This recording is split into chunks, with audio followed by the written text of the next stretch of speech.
The Gerontological Society of America, Meaningful Lives as We Age. Welcome to GSA on Aging.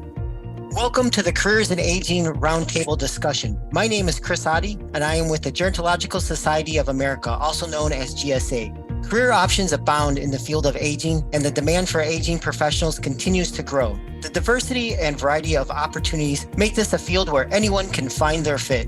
In recognition of Careers in Aging Week, we have brought together representatives from organizations related to the field who will share their careers in aging stories, as well as discuss opportunities in their areas.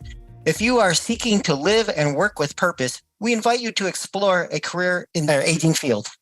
Careers in Aging Week was founded in 2002 by the Association for Gerontology in Higher Education and is observed every year by professional organizations, institutions, and individuals across the world. Now hosted by GSA, the continued purpose is to bring greater visibility and advocacy to the wide-ranging opportunities in the aging field. It is also a chance to share and show appreciation for staff and colleagues working within the fields. Careers in Aging Week is organized with GSA by work groups consisting of the American Federation for Aging Research, American Healthcare Association, National Center for Assisted Living, Argentum, GSA's Academy for Gerontology in Higher Education, Leading Age, and the Erickson School of Aging Studies at the University of Maryland, Baltimore County, as well as the National Center for Reframe Aging, many of which have representatives that are participating in the discussion covering direct service, research, and educational aspects of the aging field. I'll now turn it over to our first roundtable panelist. Welcome, Jenna Kellerman from Leading Age. Thank you. Hi, everyone. My name is Jenna Kellerman, and I'm the Director of Workforce Strategy and Development with Leading Age. Leading Age is an association of 5,000 nonprofit aging services organizations, and we're all working together toward a shared mission.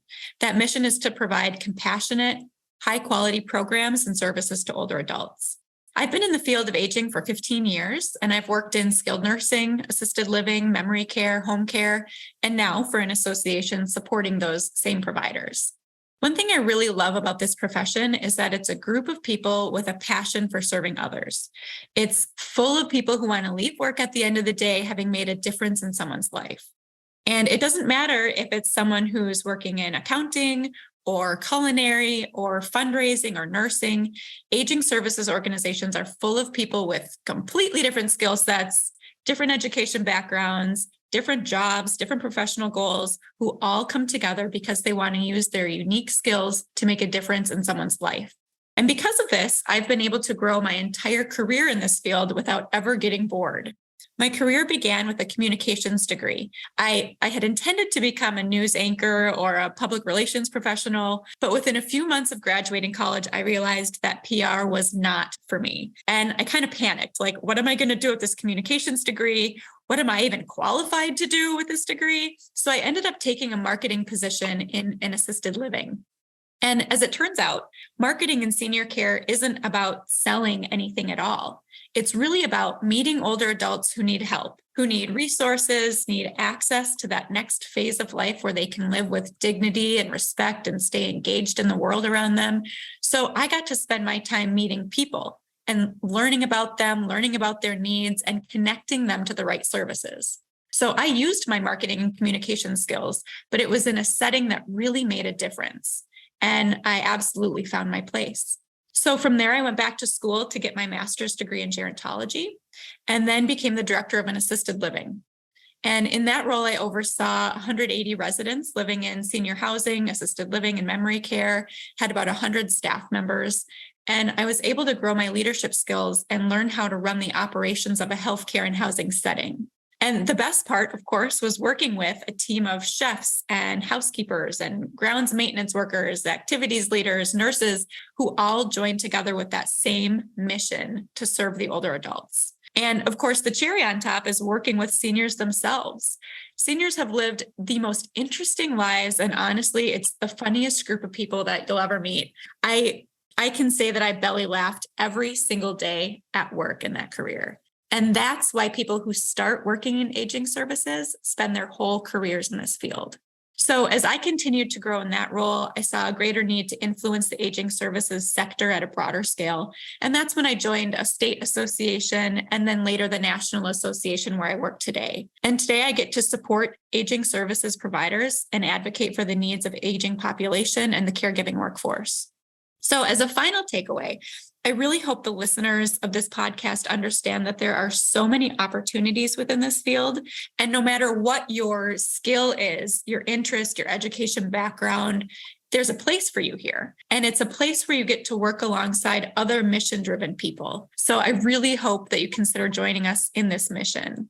And next, so that you can learn a little bit more about another perspective of working in this field, I'd like to introduce you to Amanda Gruber. Amanda is the Director of Life Enrichment at Three Links Care Center in Minnesota. She's a valued colleague of mine, and I've had the honor of watching Amanda grow in her career. She has an amazing story. So Amanda, I'll pass it over to you to share your story.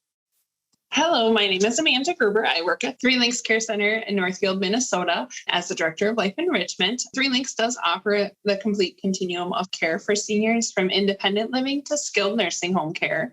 I actually started in the field. My mother was a nurse for 52 years in long-term care. And as soon as we were able to, she had us volunteering at the nursing home, playing bingo, and just really spending time with the residents there. And then we jumped into our roles as nursing assistants. Out of the 7 kids in my family, only one brother did not become a nursing assistant at some point in his life. So my mom was really focused on giving all of us just an opportunity to care for the residents. One of the greatest blessings that we have received is the hard work of working as a nursing assistant. And my mother's greatest joy was really providing service to the elderly with dignity, respect, and honoring them with the best possible care. As I grew up, my interests changed and I ventured off to college learning about Photoshop, filling my mind with amazing wonder of computer animation and graphic design. And although my passion for education felt insurmountable, raising tuition costs really pushed me towards taking a break and returning home to something that I knew, the nursing assistants. Returning to my first passion of caring for the elderly, I came to Three Links in 2007. I worked my way up through the fantastic mentoring and leadership to pursue the health support specialist program and became a household coordinator. Through this role, I was really pivoted towards assisting in the planning of several community conversations of dementia in Northfield, the Caregiver Summit, Learning Labs for Leading Age of Minnesota through the HSS program. And I've also been privileged in graduating from Leadership Academy, which was phenomenal. It offered so many great tools and resources to bring back to our team. I was happy to represent all the caregivers of the Minnesota as the Caregiver of the Year in 2020. And I recently accepted the Director of Life Enrichment position, and that has become a dream come true. I never thought this is where it would lead me. I just thought that I would be a nursing assistant, but through all of the education, they really, helped us get our goals. And that was one goal that I didn't know that I had, and I really appreciate that. This career is really rewarding because I can impact and become a difference maker to all of the lives I touch, whether it be the residents, the staff, community members, or even the vendors that walk through the door. Three Links is not just a job. It really is my home away from home. And if you want to make a difference and change the world, imagine how many people you can impact in a career such as long-term care. There's a large need for caring, compassionate difference makers in our field. The baby boomers just have a wide group of people, and we just need more assistance. You may be the one person in the world, but to a resident in long-term care, you can be their whole world, and you can impact the world as a caregiver. And there's plenty of opportunities to move up and through the organization and field as your interests and experiences change. Thank you. Thank you, Jenna and Amanda, for sharing. Our next panelist, Holly Harmon, will add to the conversation on direct service opportunities in the field. Thank you very much, Chris, and hello to everyone. It's an honor to be here with you all. My name is Holly Harmon, and I serve as the Senior Vice President of Quality, Regulatory, and Clinical Services at the American Healthcare Association and National Center for Assisted Living, otherwise known as ACA-NCAL. At ACA-NCAL, we represent long-term and post-acute care providers, including skilled nursing centers, assisted living communities, subacute centers, and homes for individuals with intellectual and developmental disabilities. Our goal is to deliver solutions to our members for quality care and improve the lives of millions who receive care and services in our long-term care communities every day. A little bit about me. I've been in long-term care for more than 25 years. I started as a CNA, then gradually moved up the career ladder to LPN and RN, Director of Nursing, Nursing Home Administrator, and now spearheading quality and regulatory efforts for our association and proudly representing this profession. I worked in a wide array of settings, including post-acute, long-term care, residential care, assisted living, independent living, psychiatric hospital, and occupational health. And what I've taken away from working in all of these settings is the awesome ability to get to know each resident and their families over time, learning their stories, celebrating, and having fun together in the daily activities that happen in these homes, and being by their side during difficult times. It really is about being part of their life journey, which naturally impacts your life journey. I started to work in long-term care because I was looking for the meaningful connection that I had hoped for when I decided to become a nurse. I have always had deep respect for our elders and continue to have awe and excitement for the gifts that they have given to our local communities and to our nation, and I firmly believe they should be honored. My first healthcare job as a CNA in a retirement community connected me to being able to show that respect and honor every day in my work. And that only grew as I was blessed to have growth opportunity in my roles. Today, as part of ACA NCAL, I could not be prouder to support our members who serve on all levels, from owners, administrators, leaders, frontline staff, each committed to being there for the individuals that need the special care they can provide. Every day, I get to see and hear the love, dedication, passion, and resilience from these wonderful people working in post-acute and long-term care across the nation. They are superhumans. The opportunities for a career in post-acute and long-term care are endless. Whether you're interested in being a chef, a nurse, activities director, therapist, social worker, and more, there is a place for everyone in this field. A career in post-acute and long-term care offers professional growth. It's invaluably rewarding, and it provides a tremendous sense of purpose. And working in this field goes far beyond what can be described in a job description. You become a friend and a family member to each resident that you serve. That is an honor that many other areas of work do not get the benefit to experience. The work is so meaningful to professional and personal life, and it can also be a great stepping stone for individuals who want to get their foot in the door in the healthcare sector. So for those people out there who are searching for a career path, who are compassionate and love helping others, I encourage you to take a look at the opportunities this wonderful field has to offer. Thank you very much, Holly. Now we will look at a different aspect of career opportunities, research careers, with panelist Steve Osted. Thank you, Chris. My name is Steve Ostad, and I'm a biology professor at the University of Alabama at Birmingham, where I also direct a Center of Excellence in the Biology of Aging. And more relevant for this session is that I'm also the Senior Scientific Director for the American Federation of Aging Research, or as it's often called, AFAR. Now, AFAR has, for its mission in aging, can be well described by its tagline or its motto, which is to support and advance healthy aging through biomedical research. And for more than 40 years, it has been doing exactly that, supporting early career investigators in both basic aging research, that is research at the bench, and clinical research in the clinic. More recently, AFAR has expanded its portfolio to actually help coordinate programs with the National Institute on Aging. So we create programs in basic biology, clinical research, and also integrating research from various fields, something like the Gerontology Society of America also does. And then finally, we advocate. We've recently expanded our training pipeline to include undergraduates, trying to interest more undergraduates in the biology of aging, which I must say is the most exciting and important field of biomedical research today.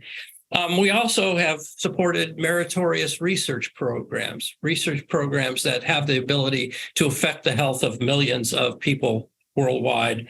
And finally, we've been working to expand our funding base by lobbying not only in Congress, but in the private sector as well. Now, I just published my first paper in aging research 35 years ago this year, I realized. And I got into aging research by a very bizarre route. I was a field biologist interested in social behavior, and I was kicking around the savannas of South America when I found an 18-month-old opossum with cataracts in both eyes that had lost muscle, that it was parasitized to an incredible, because it basically had become an aged opossum in less than 2 years. And that awakened in my mind this idea of why would opossums age so quickly when house cats take 15 or 20 years to get to that stage. And it's that central biological puzzle that drove my early career. This started at the time that I was an assistant professor. And as I rose through the ranks, I got more and more interested, not only in the way that animals age, but the relevance for human health. And that's led me to many directions. One of the most exciting areas of research that we have going now, billions, literally billions of dollars are pouring into the field as we get closer and closer of discovering ways to target aging to keep people healthy decades longer. So I'll just close by saying the opportunities in the field are enormous at this point. You can have your choice of graduate schools. We're desperate for more postdoctoral researchers. Once you get into research, you can follow an academic track. You can go into government work or into one of the many private research foundations that's now in existence. So if I were a young student interested in biomedical research, I don't think you could do anything better than focus your efforts on the biology of aging. Thank you, Steve. Very interesting. We will now shift gears with our final two panelists and hear about the educational aspects of preparing for a career in the field of aging. Tina Newsham, you're on. Thanks, Chris. Hi, everyone. I'm Tina Newsham with the Academy for Gerontology and Higher Education within GSA, and I coordinate the gerontology program at the University of North Carolina in beautiful Wilmington, North Carolina. Having just heard about several different career pathways and research pathways within the field of aging, I really want to encourage listeners to think about how you can best prepare for careers in this field. There are a lot of different opportunities to build credentials related to the field of aging and many other careers through gerontology education. Many universities offer undergraduate minors and majors, master's degrees, post-baccalaureate certificates, and doctorates that will really help prepare students for a variety of career fields. And I encourage you all to consider these opportunities. Gerontology education is really multidisciplinary and interdisciplinary. It prepares workers with the skills that employers are seeking. So critical thinking, synthesis, how to get to the heart of an issue, and so many more skills that really enhance employability. I also like to point out that all careers are careers in aging. Studying gerontology will help anyone do any job even better. We ourselves are all aging. We work with colleagues from across a variety of generations, and we have patients, clients, customers of all ages. So having a solid understanding of the biological, psychological, and social factors that affect and are affected by aging will really help all workers do their job in a better, more inclusive way. So for me, as an academic gerontologist, I'm thrilled that I get to teach the next generation of workers. And I love helping people see the value of studying aging and how they can apply it across a variety of career fields. My personal interest in gerontology started when I worked as a CNA while I was in college. I thought it was a really important job, even though other people kind of questioned it when I first took the job, because I thought I really want to make sure that I'm providing the type of respectful care that I would hope that I would receive should I ever need this type of care. So I went on to study gerontology, and I absolutely loved my graduate school experience. And I'm so glad that my career as a professor allows me to help share that passion with other college students. I encourage everyone to consider studying gerontology because having a deeper understanding of the aging experience will improve all of our abilities to do any job. Thank you so much for sharing, Tina. To close out today's panel is Kevin Hefner, a graduate of the Erickson School of Aging Studies at UMBC. Thanks, Chris, and hello, everybody. My name is Kevin Hefner. I am a CEO with Lifespan Network, which is the largest and most diverse senior care association in Maryland and Washington, D.C. Got about 340 institutional members that range from skilled nursing to assisted living to retirement communities to home care, adult day, hospice, and everything in between. Our job is to serve those who serve older adults, and that changes over time. During COVID, we became a PPE distribution center. Now we're doing things that associations traditionally do: education, policy work, and networking. I got into the field in 1997, primarily as a result of an opportunity that I was afforded. I was working in association management, and a job came open in the field of aging with a small state association, and took the opportunity, in part at least because of the relationship that I had with my grandparents. I think many of us who are in the field can hearken back to a relationship that really changed us with an older adult, whether as a grandparent or someone who lived down the street, someone that really impacted us. And that relationship was really central for me, as I know it was for many others who have gotten into the field and made a career of it.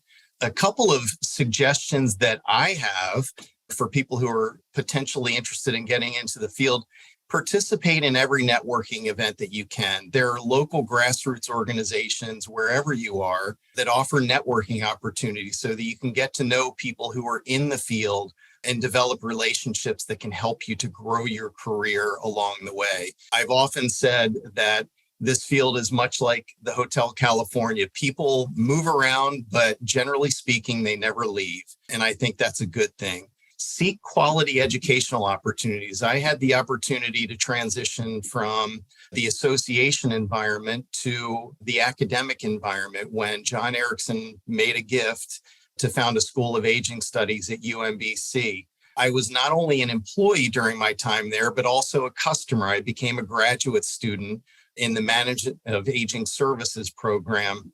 Really, the program changed my life, helped me to understand really three things: human aging, public policy, and business management, and how the three all work together, that you truly can be more effective in policy if you understand aging. You can be more effective in management if you understand policy, and you can be more effective in aging if you understand policy and management. So the three really work together. And I would encourage anyone who's interested in a career in the field to seek those educational opportunities organically.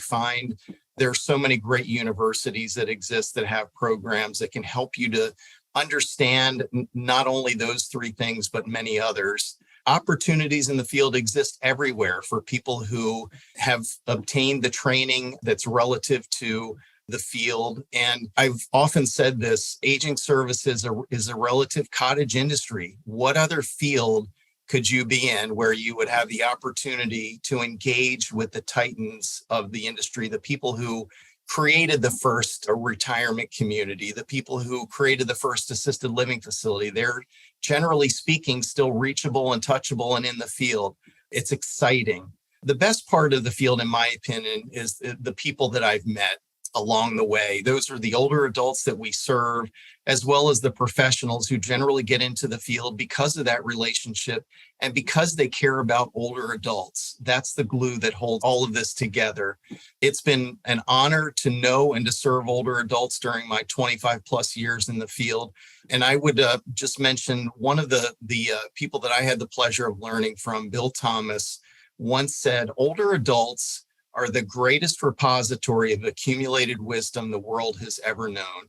It really resonated with me. And I think as we approach quickly a time where there will be more people in this country over the age of 65 than under the age of 18, it's incumbent upon all of us, no matter what field we're in, to truly understand older adults, their market behavior, their needs, their desires, and to tap into that collective wisdom. Working in this rich, rewarding field really provides opportunities to tap into that repository of accumulated wisdom. And I eagerly anticipate the next 25 years as the field continues to grow and others join us in serving older adults in this richly rewarding career.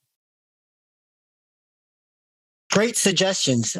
Thank you, Kevin. And thanks again to all of our speakers for sharing. Great job. It's very exciting listening to all of you and all of your career experiences. We would like to thank you for listening. We hope you attained a sense of the extensive opportunities in this very important field. Interested in science, research, nursing, cooking, accounting, marketing communications, or other area, a career in the aging field can help you reach your professional goals. Learn more about career options by visiting careersinaging.com, as well as the websites of all of our speakers. Hope you have a great day. To learn more about the Gerontological Society of America, visit geron.org. The Gerontological Society of America was founded in 1945 to cultivate excellence in interdisciplinary aging research and education to advance innovations in practice and policy. For more information about GSA, visit geron.org.